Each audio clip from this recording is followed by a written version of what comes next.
stay there. Up next, a special screening of Smiles Lures on his Mystery Hum experience.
You have the floor, sir. All right. Well, thank you.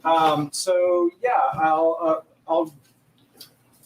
create a brief slideshow to act as a stimulus for discussion about an experience that I had at the beginning of 2016 here in Austin. I live in South Austin, and that's where I was mostly experiencing this. I'm going to go off in a couple of different directions, and I have a bunch of videos that I can play both during the presentation as well as there's some stuff that we might want to watch afterwards, maybe. Leave that up to y'all. Yeah. So let's begin. And I'll explain the Smiles stealth blimps. All right. So yeah, I'm going to talk about a mysterious experience that I had at the beginning of last year that lasted for about a month, and I'll use it as a springboard to talk about possibly related phenomena. Most people know this phenomena as the Taos hum, or just the worldwide mystery hum. This phenomena has a lot of different names that typically are connected to wherever the geographic location that people are experiencing it is named. And I jokingly refer to it as my stealth blimps experience, which I'll explain at some point. So now this probably has nothing to do with this. So like I say, this probably has nothing to do with the mystery hum phenomena, but it does have to do with mysterious audio-related effects. Can we save the questions till the end? You've probably heard about the American embassy workers in Cuba who've experienced very severe, well, that's what this is. These are screenshots from the news reportage on that. Interestingly, in these particular quotes from the Daily Mail article from a few days ago, a week or so ago, one of the victims describes the high-pitched chirping-like noise, as well as screeching, other noises, grinding, blaring cacophony, that they jolted out of bed and it ceased, but then when they got back in bed, it started again, almost as if it was directed at a location, and that when they were in that location, they experienced this. I recently, in thinking and talking about this recent incident, and of course, apparently this became known late last year and had been going on for some time, and now they're saying there's up to 25 victims, not all of whom are actual embassy workers, but some of their family members, so it's kind of sinister in the sense that it doesn't seem to have been as targeted as they initially thought. But it reminds us of the infamous case of the American embassy workers in, I believe, Moscow in the 70s and 80s that had been apparently bombarded by microwave or some other type of electromagnetic energy for 15 years and have this high incidence of death from leukemia and cancer. WikiLeaks also did a release and cited that case in connection to this one, implying that what actually had caused that cancer may not have been like them directing these beam weapons to harm them, but that it may have just been a byproduct of their surveillance of the embassy workers. This also reminds us of the LRAD system, these other acoustical assault and quote unquote non-lethal weapons technology that our governments and other military establishments are using increasingly for domestic crowd control as well as in wartime. You've probably seen photos and footage of these LRAD acoustic devices. There's actually two types. There's the LRAD, which is an acoustic device, and there's another one that's actually, I believe, microwave radiation. One creates the sensation of a hot light bulb on your skin and is used to disperse crowds, and if abused, could easily cause harmful effects. Yeah. And the LRAD is acoustically based, and it basically just is bombarding people with loud, horrible noises to disperse crowds and that sort of That's thing. your eardrums. Along the lines of that Cuba attack and the idea of directed sound in a specific location is a technology often referred to, well, I think the commercial company is called Holosonic Sound, HOLOSONIC, Holosonic Sound. If you look at that picture there up on the top left of those little black triangle, or rather rectangle squares, that was part of an ad campaign for the TV series Paranormal State. And those are the directed energy antennas. They're basically just focused beams of audio so that if somebody walks into that beam, they'll hear whatever's being played. And in the case of this and some other TV shows, they literally were having the people hear things like, have you ever thought about killing somebody? You know, just crazy stuff. They have those on a building between 4th and 5th Street. Interesting. I'd like to experience that because I've never actually experienced it. It's a great thing to play with people's heads with, obviously, because if you can basically induce a voice in the head type of experience. Somebody could, believe that they're communicating with their deity or something, or their loved ones. And this is one of their caricature advertisements to promote the sound, because a lot of museums like this technology because they can keep the quiet atmosphere of a museum, but when you step in front of a painting or a sculpture at a certain spot where they've got the audio aimed, instead of in the old way where you put on the unhygienic earphones or whatever, or have a little dome that they're playing an audio related to the exhibit, this is just a focused sound in that one area. Now, this is, again, non-lethal, though you could get a little creative with it, obviously, and probably hurt people. But that image has always made me laugh, because I think it's supposed to be like, oh, there are people on the dance floor, and they're dancing, and they're the only ones hearing the sound. But it kind of looks, aside from the musical notes, it looks like they're kind of in distress. So, Red. And have long noses. Two little devils. Or those caps. I'm not sure if those are caps or big noses. Could be horns. So I'll really quickly go over what I personally experienced, and then we'll go into the variety of weird mystery sounds. So the weekend of Martin Luther King Jr.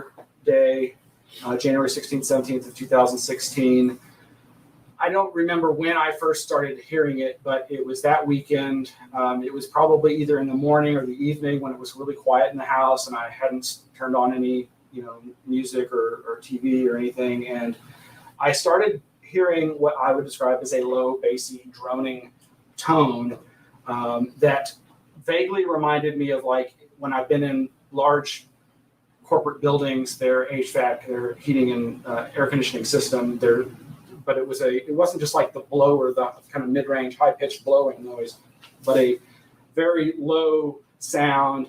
And in trying to describe it to other people, I likened it to that HVAC system, or kind of the droning of if you're in a vehicle on a long trip on the highway, the sound that the high-speed tires make.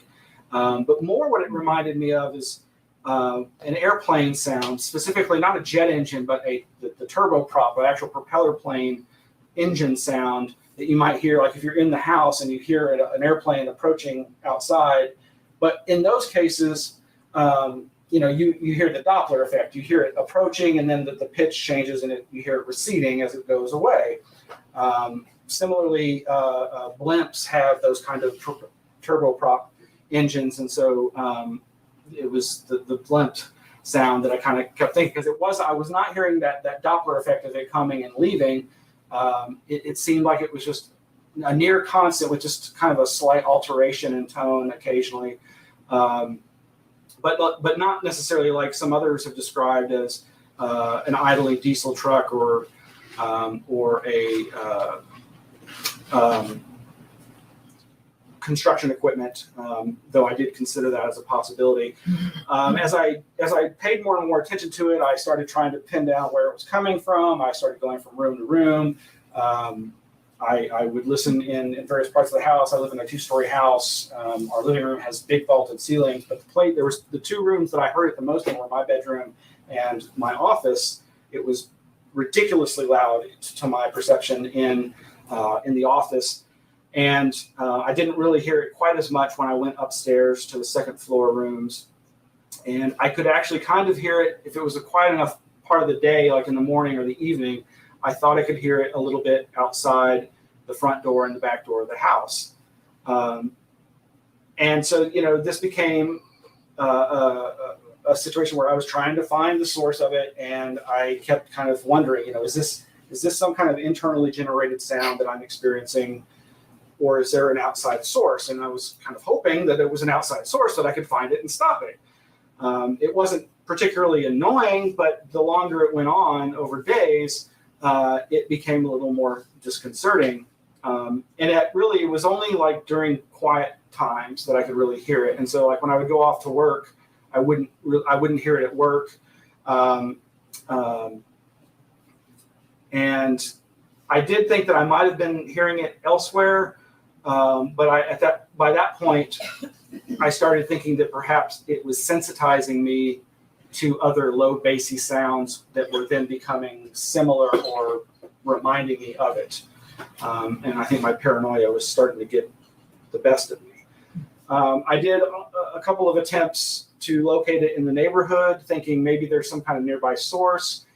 Austin, there's a lot of construction all the time, and again, so many of these mystery hum descriptions center around people describing diesel engines or large construction equipment.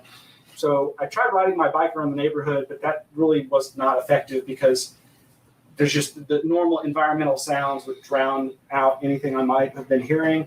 So I started to get in the car and I drive like in a grid around my neighborhood to look around to see if there was anything that could have been causing it, but also so I'd drive and I'd stop and I'd turn the car off and I'd close my eyes and sit there. And I could just imagine my neighbors going, why is this guy scoping out our house, or just sitting there with his eyes closed meditating. And it did seem like I could hear it, but less, it didn't seem as loud to me in certain areas. But ultimately, I did feel like I kind of heard it elsewhere. There was at one point where I came to a meeting here with Catherine, and I can't remember the other woman's name, but it was a very small meeting that day, and I was still experiencing this, and it was starting to really get to me. And I left the meeting and called one of my coworkers, who is an audio engineer. And I should add, as background, in my day job, I work with audio. I work in a recording studio doing audio book production. And over 10 years ago, when I got into this position, I had developed the reputation of being able to hear things other people couldn't. I've always had really good hearing, despite also always having high frequency tinnitus ringing in the ears since going to rock concerts and listening to loud music as a kid. But despite that, I was still able to hear certain frequencies that nobody else could hear, but then we could hook up an oscilloscope or some kind of audio spectrum analyzer and see, oh, there's the tone, and we could get rid of it. And then I would be, oh, good, it's gone. So I got this reputation in my day job career as having really good ears. We'll come back to that kind of a little later, or in a second here. So as I was going around, I was looking for anything that I thought might have been a source for this. there are a number of things that could potentially create this kind of a sound. I mentioned here cement tubes or other potential aeolian harps, and I'll show you some aeolian harps in just a minute if you're not familiar with what those are. But I also noted that there are near my house some underground natural gas and oil pipelines. And it occurred to me when I was driving around that I was like, well, I don't ever hear about this, but I bet the fluid or the air going through those could create some kind of a resonance and a sound that maybe some people could hear. I kick myself now because I never went to the trouble of trying to record it. Here I am, an audio guy, and I never actually tried to record the sound. And the only people who ever were in my house who I had tried to see if they could hear it while I was hearing it were my wife and a good female friend of hers. And they couldn't hear it. Now, when they were in my office where I was hearing it the loudest, they were like, no, we don't hear any low sound, but we hear a lot of high-pitched sounds. And I was like, really? And it's all the electronics in my, like the computers and monitors and stuff, which I don't really hear. And I know that there are some kind of gross differences in male and female hearing that do tend towards high and low frequency. So I kind of assume that there must be something to that. But it still really galls me that I didn't A, try to record it, and B, didn't get any of my male friends to come and try to hear it. But at some point, so I started searching on YouTube for sounds to try to compare it to, and I'll go into that in just a second. And I also, at some point, started thinking about the idea of low frequency tinnitus, because as I mentioned, I've always had high frequency tinnitus, which is a high pitched ringing in the ears. But I thought, well, then there's probably such a thing as low frequency tinnitus. So sure enough, Googling that, discover in all the tinnitus forums, there's people who say, yeah, I've got high frequency in this ear and low frequency in this ear. And what I also seemed to find was that people who were experiencing low frequency tended to find that a lot more distressing than high frequency for whatever reasons. That it's like with high frequency, you kind of learn to live with it, as I've learned to live with my tinnitus. Most of the time I don't hear it until it's really quiet, and I suddenly notice it, and then you can't stop noticing it. But this lasted for about 26 days. I started keeping a log of what days I was hearing it, what days I didn't, and when it seemed louder. And it seemed to end sometime around February 12th or 13th of 2016. And I got to say, by the end of it, I was really glad it was over. As interesting a mystery as it was, and as much of a interest I've always had in like the Taos mystery hum and other mystery hum phenomena, which I'll go into in just a minute, it really worried me. It got to the point where I was like, what if this doesn't stop? Will I have to move? Well, what if I move and it doesn't stop? And it hadn't gotten to the point of like pain, but it was very disconcerting. So, and then at some point I did, oddly, after it had stopped, I was at work one day, and we're digitizing all the old analog reel-to-reel audiobook recordings, and we do this at high speed, so that they're being digitized at faster than normal playback, and so it's like chipmunks. And at some point, I happened to just grab the headphones and just to kind of listen to make sure it was still going, and I heard the tone. And I was like, whoa, wait a minute. And I got really excited, and I was like, called on my staff over, all male, and I was like, can you hear this? And they're like, yeah, we totally hear that. And I was like, that's the closest thing I've heard to this sound. So I do kind of have a recording of it, but and I think in some ways it may just be like what they call 60 hertz frequency, what's in the electrical system. But I need to do a lot more research on that. So moving right along. So I mentioned trying to find YouTube videos about this. One of the interesting things when I was trying to find propeller sounds, I discovered that there are like 6-hour YouTube videos of propeller sounds for people who are trying to go to sleep or trying to drown out their tinnitus. I also looked at blimp sounds because of my thinking of that as being similar. But this one here, this propeller sound effect sleep, which I think that's the one that's like, well, it doesn't say link there, but it's really long. That one actually was the closest, and you really won't be able to get the bass effect here, but, and I mean, that sounds like a plane, but.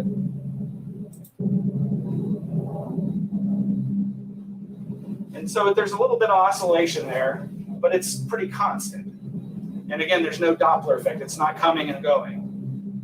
It's almost as if you're in the plane on a long journey. Have you ever heard the tones? That's like a tone. So, how do I get this? How do I exit? Oh, there we go. Oh, shoot, this is what I need. So That's impressive. So I started jokingly referring to these as my stealth blimp. So like I would joke with my wife, I'd be like, I can't hear the blimps today. Just playing with the idea that, for those of us, I know most of us have probably, post 9/11, heard and seen lots of information about the Homeland Security and military industrial complex, developing all sorts of new advanced blimp technology that's going to be used to monitor everything from the border to battlefield communications, and even in Alex Jones' documentary Martial Law 9/11 Rise of the Police State, you've got the blimps there because he was reporting that Homeland Security and even New York Police Department in the early 2000s were deploying these high altitude surveillance blimps because You can see those out at the border. yeah, and those are the kind that they have at the border that are tethered, and those have been used in wartime for a long time. But so I just started joking around with the idea of there's this invisible stealth blimp that's up there hovering and harassing me with the sound of its engines. Now, for most of us, you probably became aware of this in the mid-90s because of shows like Unsolved Mysteries. The original series aired in 1995, an episode that focused on the Taos Hum and the Worldwide Mystery Hum. In fact, I have both versions of this show that we could watch later if you're interested. The first one is the one hosted by Robert Stack. And then in 2009, they repackaged it and they had a different host, and they used the same footage but kind of wrapped it with different beginnings and endings with the new host. I think his name's Marin or I forget anyway. But it's on the topic. Yeah, it's specifically on people experiencing that, and they have a representation of the sound. So we might want to watch that. Yeah. Later. It's a little long. But that was most people's introduction to this idea. Local newspapers were covering this sort of stuff. In doing research for this presentation just a few days ago, again, a week or so ago, somebody did one of these top 10 lists. In this case, it's 27 things you probably didn't know about the TV series Unsolved Mysteries. And here they're talking about the different locations that have experienced it, the Bristol Hum, the Bondi Hum. And they described this as one of their most popular episodes. It got a lot of reaction from people. They also described that it was tough to shoot because it was all sound-based, but to me that's kind of silly because it plays just like every other episode. They actually have actual experiencers and reenactments, and they do some interesting stuff in that episode. So I was also curious, how popular of a search term was Taos Hum, and according to Google, this is a chart of its popularity, I guess, in articles and search terms from all the way back to 2004, which is as far back as their trending software goes, to the present. And strangely, I don't know what caused that. There was a spike in September of 2009 of interest in that term, Taos Hum.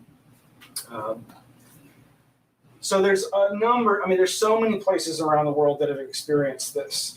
It does seem to mostly start in the 80s and 90s.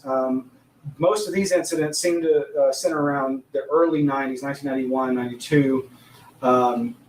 But then there's places like in Indiana, the Kokomo Hum, British Columbia, and Windsor, and some of the Canadian ones are going to be we'll come back to because there's some interesting developments there into what the possible source might be. And here's some references to hum in Oregon. High-pitched noise keeps Oregon town awake at night. And here's the big difference, too. In my case, I seem to have only been the only person to hear it. As far as, I don't know if my neighbors were hearing it. I didn't want to go knocking on their door and saying, hey, we don't ever talk. But by the way, have you been hearing anything strange lately? But when I looked for anything South Austin Mystery Hum, I did find that there were some reports to the TexasUFOsightings.com. Hey, Texas, do you hear that hum? And as I did more research, I found that just like pretty much anywhere, any urban environment seems to have reports of this. And I will get to the worldwide nature of this in just a second. So how far back does it go? Researcher and radio talk show host Micah Hanks did a really good article, The Rumbling Below, Strange Sounds of Engine Noise from Underground. And again, this is where, there's a lot of different subcategories of this mystery hum phenomena, but he covers in this article the kinds of stuff that I was partly already aware of, but gives some even older citations, like from William Corliss's archival science files about some campers in 1970 hearing a strange sound that they perceived as being like an engine-like noise that seemed to be coming from underground. And that's something I'd come across again in UFO books and references. Here again, in the same article, is something that I was in foremost in my mind is some of the weird stuff that happened in Yakima Indian Reservation in Washington State. They have these fire watch towers where, interestingly enough, a lot of these people were seeing balls of light, UFOs, also reported, Bigfoot sightings, and they also recorded weird sounds that seemed to be coming from underground. And this is there's always a variety of sonic and audio effects that are associated with weird encounters. I've heard UFO cases where witnesses, after they've had the UFO sighting, will experience almost paranormal-like phenomena where they'll hear like the sound of footsteps on gravel, like as if somebody's walking up their gravel driveway, but when they look, there's nobody there. But again, this underground turbine, and as this person says, unsynchronized propellers on a multi-engine aircraft was how this lookout person described it. This person also said that their dog seemed to display anxiety when they were hearing this sound. Again, 1970, 1978, some of the earliest references. Now, as many of you know, I used to publish a zine called ELF, Infested Spaces, ELF being extremely low frequency, the radio energy that's been associated with claims of mind control research and military communications. And in fact, this UFO researcher, Ron Holtz, back in the early 90s, I posted this article in my summer 1998 issue of my magazine, in my Mind Control Corner section of the magazine, his article, ELF and the Hum, and where he talks about since 1991 and on, hundreds of people in Taos and even for further environments around the world were describing this strange humming noise. So here again is that divergence between like one person hearing it and other people not being able to hear it, to whole communities hearing it. And that, obviously that's a big difference there. So maybe we're talking about different sources for this phenomenon. But he also started speculating, as does the Unsolved Mysteries episode, that the hum is actually somehow connected to the military's communications program that utilizes ELF, extremely low frequency radiation. And so this is a telecommunication system a secret communication system that was designed to communicate with their subs around the world. And they literally had, and still do, I think, have antennas that are basically cables that string for 25, 50, 75 miles. So the frequency of that radio wave is massive. It's huge and can't be shielded against, and might explain why people around the world would be suddenly hearing something that they hadn't been hearing before. There's some research that seems to suggest that might be the source, and there's other research that seems to contradict that. But that idea has been around since the 1990s that ELF might be the source of this. So I mentioned earlier aeolian harps. There's a number of different ways of creating these. On the one on the right, you see these tubes. And so when I mentioned I was looking for like cement tubes like you see on construction sites when they put in these big underground sewage lines or whatever, that's kind of what I was looking at. And there were some near my house, but I didn't like hear that sound right when I saw them.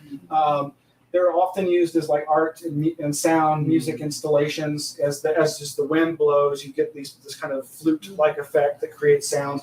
Or in the case of the one on the left, it's just wires, and that's why they call it a harp, because you can actually sometimes long high tension power lines with the wind going over them just right can start generating a sound. Now, to give you a sense of this, there's a big famous building. Well, that's not what I heard. Is that the wind? That's the wind. Going through that building. Through that building, through that part at the top, apparently.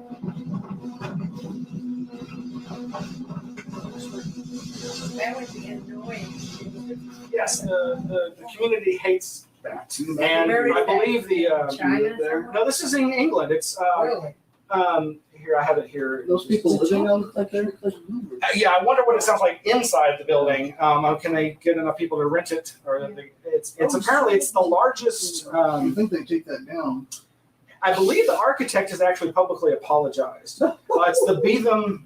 I don't know if that's how you pronounce it. Beetham Tower Howell, tallest residential block in Europe. Also houses the Hilton Manchester. And there's an article about it online. Mysterious, strange sounds baffle residents of Manchester. I don't think they're baffled because they pretty much have identified it as that. And it would seem like they could just disconnect that. I don't know if the shape of the building causes that too, but it's, I believe, attributed to the structure on the top. Now, that's obviously very different, and that actually makes me think more about these other mystery sounds. Over the last several years, you probably heard a lot of people talking about Trumpets. Trumpets in the sky and other types of sky sound phenomena.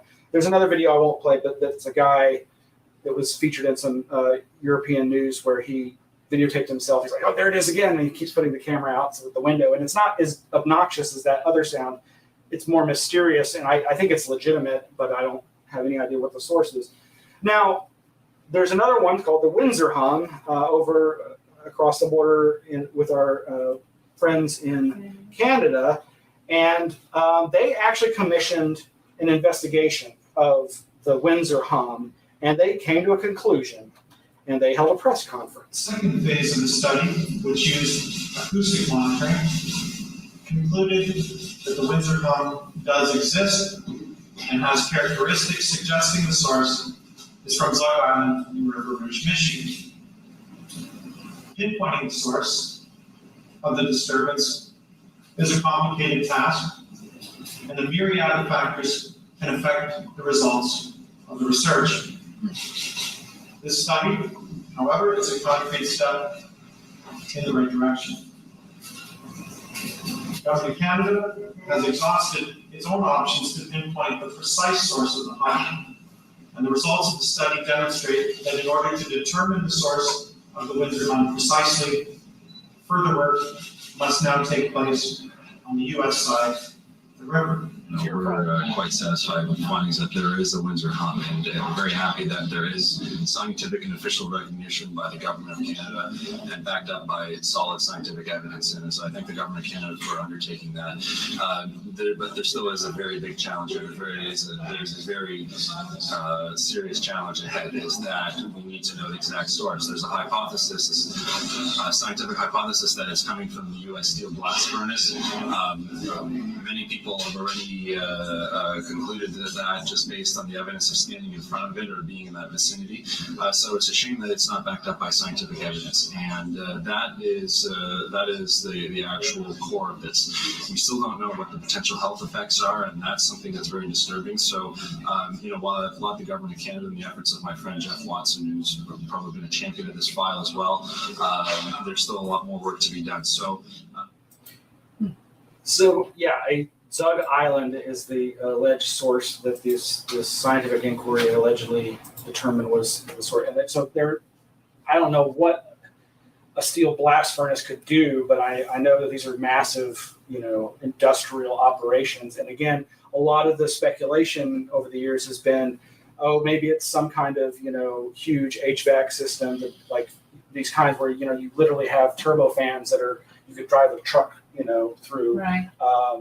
That are feeding the airflow and heating and cooling for a massive underground complex or a above ground complex. So that's kind of some of the most, to my mind, that's the closest thing to government acceptance of it. And it's, it says a report released by the federal government, the Canadian federal government.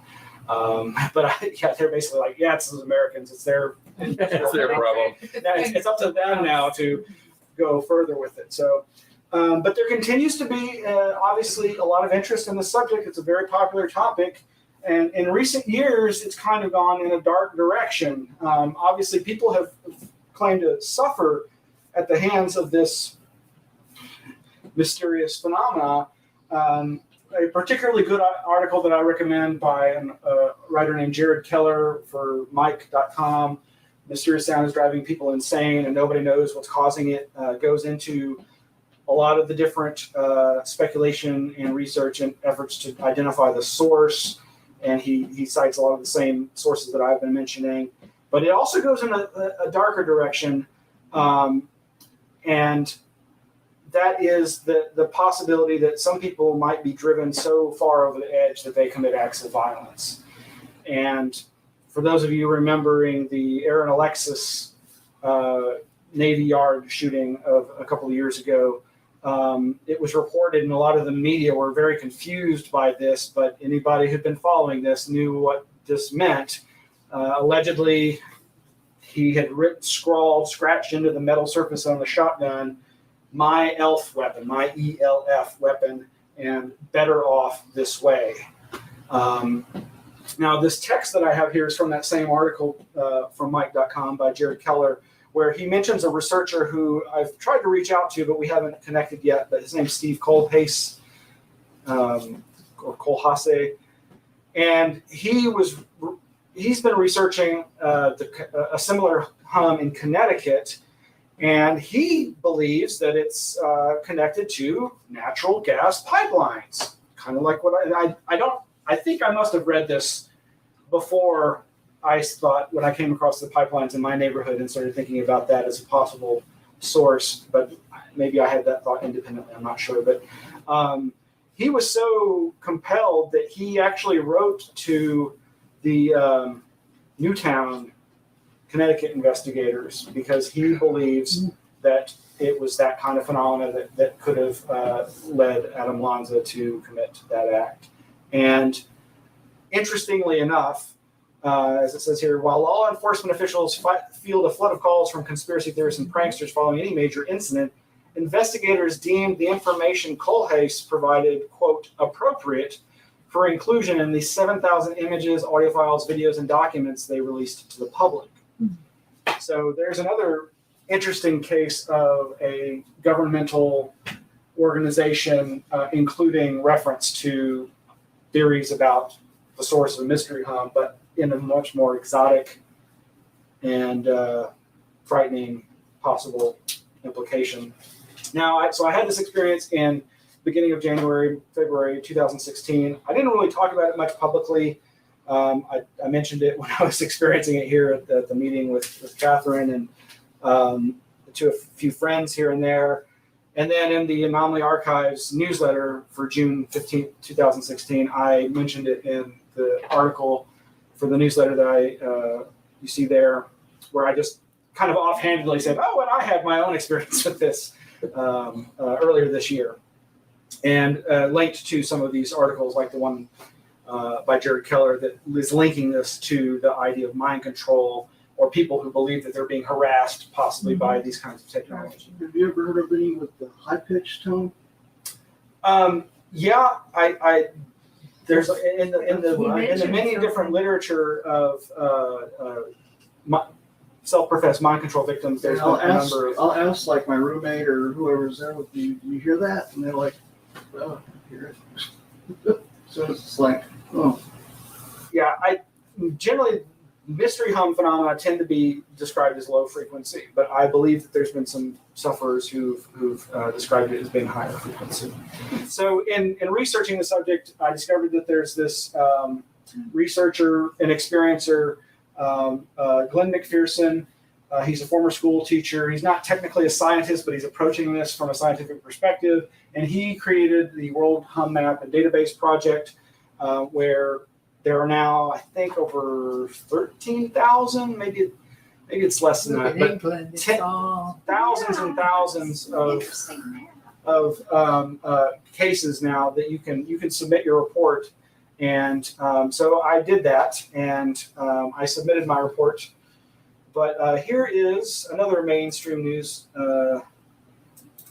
article, news coverage from Al Jazeera. Not only a very beautiful environment here, but it's also a very quiet environment. At his home in the rainforest along Canada's Pacific coast, Glenn McPherson researches something that science says shouldn't exist. But it does for him. He hears it every night. When I first moved here, on my first night after the house quieted down, I was actually taken aback at how loud the hum was. The worldwide hum is usually described as a low-pitched rumble, like a car or truck engine idling nearby, with electronics pulsing. This is a simulation. We'll be finding out soon enough whether or not the world hum is as prevalent in Asia as it is in the English-speaking world. Now, after 4 years, his worldwide hum and database project has found nearly 13,000 people on 5 continents who've emailed to say they're hearing something. The number's too large, McPherson says, to dismiss as hysteria, delusion, or belief in the supernatural. Given that people arrive at this independently, and now looking at the hum map and looking at the distribution of the geographic distribution and the distribution in age and gender, what these people are reporting is something that is certainly real for them. This paper from the University of Oklahoma 12 years ago links the sound to a U.S. military program that uses VLF, very low frequency radio, and aircraft to communicate with nuclear submarines underwater. It's the first of 4 explanations that Glenn is pursuing. Second, the hum is the grand accumulation of human activity at low frequency sound and infrasound. Third, that the hum is a terrestrial geological phenomenon. And fourth, the hum might well be an internally generated phenomenon by the body. Let's just throw this off. Using a specially built steel box that's supposed to block radio waves, Glenn wants to eliminate all outside sources for the sound. Yet so far the hum is still there, even inside the box.